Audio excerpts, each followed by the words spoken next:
आजिर video रे मु आपण मानक रथयात्रा स्पेशल प्रभु श्री जगन्नाथंकर 56 भोगरु अति प्रिय भोग मिठा आमे बनैबा। 56 भोग तो आमे बनै पारिबानी, बस जेतिकी पारिबा आमे सेतिकी बनैबा। मु एठी बनौजी मिठा। मिठार मोर अछि गरम गरम रसगोल्ला को रसाबली। तेबे चलंतु भिडियो आमे आरंभ करिबा। प्रथमे आमे छेना छिंडेबा। छेना छिंडेबा लागि मु एठी 1 लिटर पाखापाखि क्षीर नेइजी। आपण माने ध्यानर सहित मो वीडियो देखिले आपण को निहाती भाबरे भल लागिवो, काहेकि ना मु ठीक ठाक एठी रेसिपी बनेजे। आपण माने मो रेसिपी की फॉलो कले निहाती आपण को रेसिपी ठीक ठाक बनिबो। मु एठी 2 टिपी नै जाइजे विनेगर छेना छिडेबा लागि। आ एठी मु देइ दोजी 4 टिपी पानी। 1 लिटर क्षीर पाई मु 2 टिपी विनेगर 4 टिपी पानी दउची। आपण माने जदि अधिक करूथिबे ताले जेतिकी विनेगर देबे ताले तार डबल पानी देबे। छेना रसगोल्ला रो छेना छिंडेबा ही मेन। जदि छेनाटा हमर खराब हे गेला ताले रसगोल्ला भी हमर खराब हे जिवो। देखंतु जेतेबेले प्रथम क्षीर हमर उतरिबा आरंभ करिवो, ए समय रे गैस को बंद कर दे संगे संग आमे जो विनेगर पानी रखितिले ताकू आमे पकेबा। एका संगे पकेबानी, अल्प अल्प पकेबा, तापरे आमे एमते गोळेबा। एका संगे आमे पकेबानी। आ जेतेबेले छेना छिंडिबा आरंभ करिवो सेतेबेले हमर पानी पकेबा बंद कर देबे, संगे संग बंद कर देबे। मु एठी अल्प अल्प करी पानी देइकरी गोळे चलेछि। धीरे धीरे हमर छेना छिंडिबा भी आरंभ हेलानी। मु जेतिकी पानी करिथिली विनेगर पानी करथिली मोर सेठिके ठीक ठाक भी हे गला। आ देखंतु आ टिक्के नाकु रहला एतक सबुतिक मु पके दउछि। देखंतु संगे संग मोर छेनाटा पूरा पानी रो अलगा हे गला। आ मने रखितबे जेतेबेले संगे संग छेना छिंडिबा आरंभ करिवो पूरा संगे संग ताकु छाणीबे। आदौ भी रखिबेनी पानी रे, नले छेना आहुरी हार्ड हे जिवो। मु ताकु संगे संगे छणा रे छाणी दउछि। जदि आपण मानक पाखे पतला कपड़ा थिबो पतला कपड़ा रे छाणी पारंती। मु एठी जेतु मोर अल्प छेना अछि सेति पई छणा साहाय्य रे छाणुछि। आ भल्लो से ताकु 3-4 थर ताकु आमे धोइबा। ठंडा पानी रे आमे ताकु धोइबा।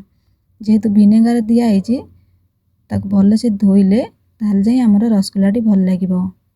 ताकु मु एपट सेपट करी चामच रे हाथ रे भी मु ताकु एपट सेपट करी गिरी ताकु ठंडा पानी रे एठु 4-5 ग्लास मु पानी ढाली सारलानी ता ऊपरे। आ ताकु भल से आमे ताकु चापी दबा।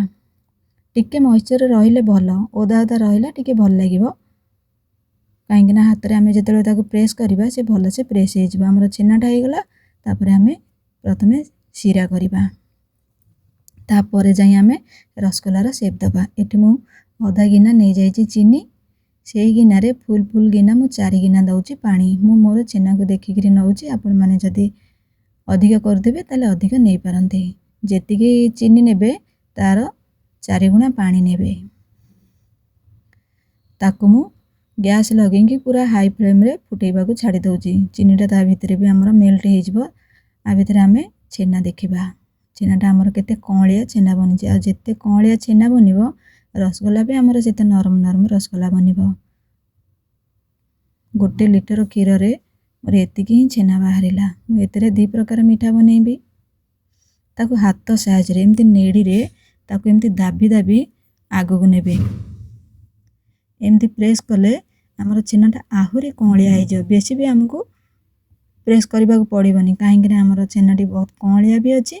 कम समय भितरे हमर छेनाटा आहुरी नरम हे जिवो। ताकु आमे भल्लो से आउ टिके हाथ रे एमती दाबी दाबी दाबी दाबी 10-15 मिनिट भितरे ये आराम से कॉलिया हे जिवो। आपण माने मो रेसिपी देखिले आपण मानकर जदि जो माने करूथिबे तो निहाती भाबरे जानिथिबे। आ जो माने न करिथिबे से मानकर केबे भी रेसिपी भूल भाल हबनी। देखंतु छेनाटा हमर केते कॉलिया हे गलानी। एपटे भी हमर चीनीटा भी मेल्ट हे गलानी। एतिरे रसगोल्ला को आहुरी टेस्ट बढ़ेबा पई सुंदर देखा जिबा पई मु एठी 1 चम्मच पकाउची क्षीर। क्षीर पकेबा द्वारा रसगोल्ला रो टेस्ट भल आसीबो। आ कलर भी बढ़िया लागे देखा जिवो। तापरे एठी छेनाटा हमर कॉलिया हे गलानी। मु एतरे 1 छोटो चम्मच पके दउची मैदा। मैदा को भल से आमे मिसि दबा। तापरे आमे जाई रसगोल्ला रो शेप दबा।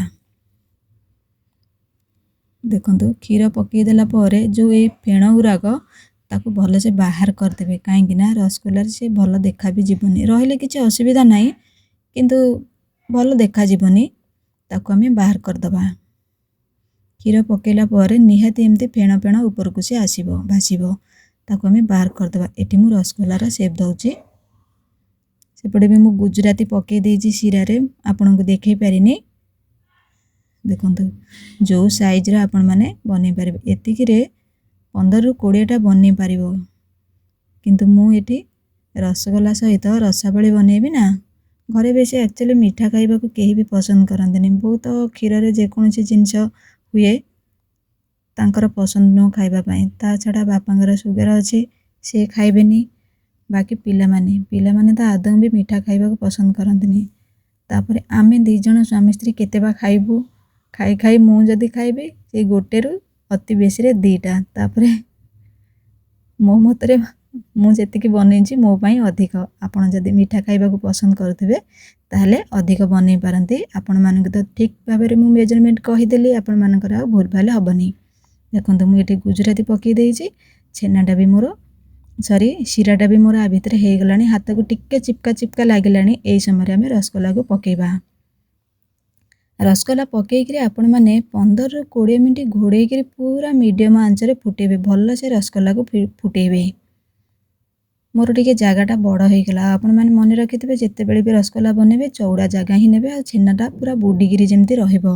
ମୁଁ ଯେହେତୁ ଆଗରୁ ବସେଇ ଦେଇଥିଲି ଆଉ ଚେଞ୍ଜ କଲିନି। ମୁଁ ଏଠି ଦେଖନ୍ତୁ 15ରୁ 20 ମିନିଟ୍ ହେଇଗଲାଣି। ମୁଁ ପୁରା ମିଡ଼ିୟମ୍ ଆଞ୍ଚରେ ଦେଖାଉଛି। ତାର ସାଇଜ୍ ବି ବଡ଼ ହେଇଗଲାଣି।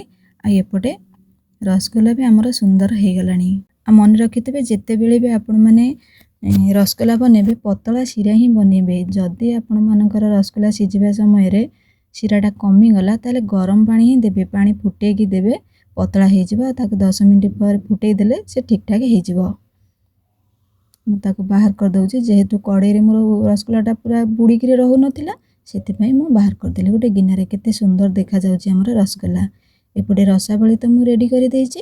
ତାକୁ ଆମେ ଘିଅରେ ଛାଣିବା। ଯେହେତୁ ମୁଁ କମ୍ ଛାଣୁଛି ସେଥିପାଇଁ ମୁଁ ଘିଅରେ ଛାଣୁଛି। ପ୍ରାୟତଃ ଜଗନ୍ନାଥଙ୍କର ଭୋଗ ଘିଅରେ ହୁଏ, ଆଉ ତେଲରେ ହୁଏନି। ଏପଟେ କ୍ଷୀରଟା ବି ମୁଁ ଗରମ ହେବା ପାଇଁ ବସେଇ ଦେଇଛି। ଆଉ କ୍ଷୀରରେ ମୁଁ ଦେଇଦେଉଛି ମିଠା ଜାଗାରେ ମିଲ୍କ ମେଡ଼୍ ଦେଉଛି। ଯେହେତୁ ମୁଁ କମ୍ ବନାଉଛି ମୁଁ ଏଠି ମିଲ୍କ ମେଡ଼୍ ଦେଉଛି। ଆପଣମାନେ ଯଦି ସେଇ କଲର୍ ଆଣିବାକୁ ଚାହୁଁଛନ୍ତି ତାହେଲେ ଚିନିକୁ ଟିକେ ଘିଅରେ ଭାଜିଦେବେ, ବଢ଼ିଆ କଲର୍ ଆସିବ। ଆଉ ମିଲ୍କ ମେଡ଼୍ ପକାଇଲେ ଯେ ସେଇ କଲର୍ ସହିତ କ୍ଷୀର ଟିକେ ମୋଟା ହେଇଯିବ। ଆଉ ରସାବଳି ଖାଇବାକୁ ବହୁତ ଟେଷ୍ଟି ଲାଗିବ। ଆପଣମାନେ ମିଲ୍କ ମେଡ଼୍ ଜାଗାରେ ମିଠା ଦେଇପାରନ୍ତି। ଘିଅଟା ମୋର ତାତିଗଲାଣି। ମୁଁ ଏଠି ପକାଇ ଦେଉଛି ଛାଣିକିରି। ଏପଟେ ହେଇଗଲା ଆମର କ୍ଷୀରଟା। ମୁଁ ଗୁଜୁରାତି ଗୁଣ୍ଡ ପକାଇକିରି ବନ୍ଦ କରିଦେଉଛି ଗ୍ୟାସ୍। କ୍ଷୀରଟା ଆମର ମୋଟା ହେଇ ଆସିଲାଣି। ଯେଉଁ ଆମେ ମିଲ୍କ ମେଡ଼୍ ପକାଇଲେ ସେ ମୋଟା ହେଇଗଲାଣି। ରସାବଳି ସତରେ ବହୁତ ଟେଷ୍ଟି ଲାଗେ। ଯେହେତୁ ଆମେ ଛେନାରେ ବନେଇଛେ ତାର ଟେଷ୍ଟ ତ ନିହାତି ଆପଣମାନେ ବନେଇକିରି ଖାଇଥିବେ ଆଉ ଜାଣିଥିବେ। ସତରେ ବହୁତ ଟେଷ୍ଟ ଲାଗେ। ଆଉ ମନେ ରଖିଥିବେ ଯେତେବେଳେ ରସାବଳି କ୍ଷୀରରେ ପକାଇବେ ତାକୁ 20-30 ମିନିଟ୍ ତାକୁ ରଖିଦେବେ। ତାପରେ ଯାଇ ଆମର ରସାବଳି ନରମ ହେଇଯିବ। କ୍ଷୀର ପିଇଦେଲା ପରେ ସେ ନରମ ହେଇଯିବ। ଆଜିର ରେସିପି ଆପଣମାନଙ୍କୁ ନିହାତି ଭଲ ଲାଗୁଥିବ। କାହିଁକିନା ଖାଲି ରସାବଳି ରଥଯାତ୍ରାରେ ନୁହଁ, ପ୍ରାୟତଃ ଏମିତି ଘରେ ବନେଇକିରି ଯେଉଁମାନେ ପସନ୍ଦ କରନ୍ତି ସେମାନେ ବନେଇକିରି ଖାଆନ୍ତି। ଆଉ ଦୋକାନମାନଙ୍କରେ ତ ବଜାରର ଆଉ କ'ଣ ବା ଆମକୁ ନ ମିଳୁଛି, କିନ୍ତୁ ଏମିତି ଘରେ ବନେଇକିରି ଖାଇବାର ମଜା ସବୁଠୁ ଅଲଗା। ଏପଟେ ଆମର ରସାବଳି ରେଡ଼ି, ଏପଟେ ଗରମ ଗରମ ରସଗୋଲା ବି ରେଡ଼ି ହେଇଗଲା। ଆଜିର ରେସିପି ଆପଣମାନଙ୍କୁ କିପରି ଲାଗିଲା ନିହାତି ମୋତେ କମେଣ୍ଟ ବକ୍ସରେ ଜଣାଇବେ। ସାଙ୍ଗମାନଙ୍କ ପାଖକୁ ସେୟାର କରିବେ। ଭଲ ଲାଗୁଥିଲେ ମୋ ଚ୍ୟାନେଲକୁ ଛୋଟ ଲାଇକ୍ଟିଏ କରିବେ। ଆଉ ଆପଣମାନଙ୍କର ରଥଯାତ୍ରାରେ ଆପଣମାନେ କ'ଣ ସବୁ ଆରେଞ୍ଜମେଣ୍ଟ କଲେ ମୋତେ ପ୍ଲିଜ୍ କମେଣ୍ଟ ବକ୍ସରେ ଜଣାଇବେ। ଆଜିର ଭିଡ଼ିଓଟି କିପରି ଲାଗିଲା ତାକୁ ବି କମେଣ୍ଟ ବକ୍ସରେ ନିହାତି ଭାବରେ ଜଣାଇବେ। ରହୁଛି, ନମସ୍କାର।